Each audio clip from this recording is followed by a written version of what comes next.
Hi there, I'm Ben Mankiewicz. Welcome back to TCM and more of tonight's lineup featuring Jean Arthur. She's January's Star of the Month. We just had Arthur in the second of two films she made with Cary Grant, the 1942 romantic comedy The Talk of the Town. Up next, the first of the two Arthur Grant pictures from Columbia in 1939, directed by Howard Hawks, Only Angels Have Wings. Grant plays the jaded and cynical manager of an air freight company in a remote South American town.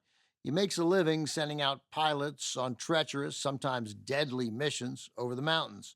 Jean Arthur, she enters the picture as a showgirl passing through on her way to Panama. She finds herself charmed by Cary Grant. Don't we all? She sets out to break through his tough exterior while also proving that she's tough enough to handle the kind of work he does. The director of Only Angels Have Wings, Howard Hawks, also wrote the original story. For Hawks, this was a personal film. He'd been a flyer himself, serving in World War I as a flight instructor in the U.S. Signal Corps. He respected the work these pilots did, understood the risks that go with the job. Movie also paired Hawks with one of his favorite actors. That was Cary Grant. They had just finished making the 1938 screwball comedy, Bringing Up Baby, along with Katharine Hepburn. They ultimately made three more comedies together after this: His Girl Friday with Rosalind Russell, I Was a Male War Bride with Ann Sheridan, and Monkey Business with Ginger Rogers and Marilyn Monroe. Only Angels Have Wings represented a pretty significant change of pace for Hawks and Grant. Despite the gifts its stars had for lighthearted fare that made audiences laugh, Only Angels Have Wings is not a comedy.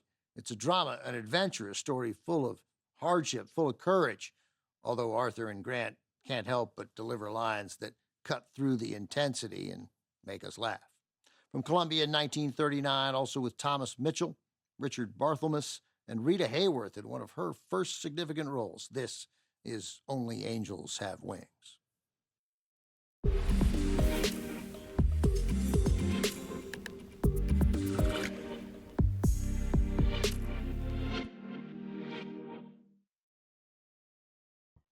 Only Angels Have Wings premiered in 1939, the year frequently cited as the high watermark of Hollywood's golden age.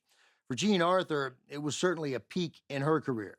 She starred in two films released in 1939, Only Angels Have Wings and Mr. Smith Goes to Washington.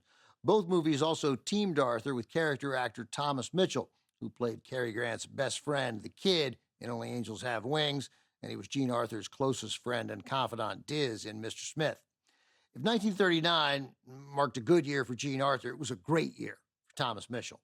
In addition to the two films he made with Jean Arthur, he gave memorable performances in Gone with the Wind, Hunchback of Notre Dame, and Stagecoach, which won him a well-deserved Best Supporting Actor Academy Award.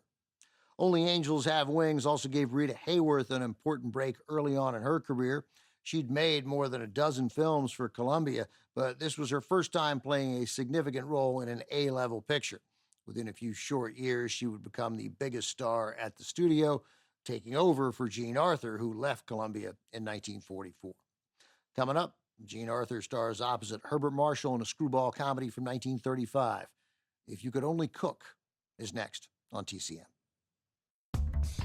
Next on TCM, If You Could Only Cook, then More Than a Secretary, and later, 7 Chances. Jean Arthur's Behind the Eight Ball tonight.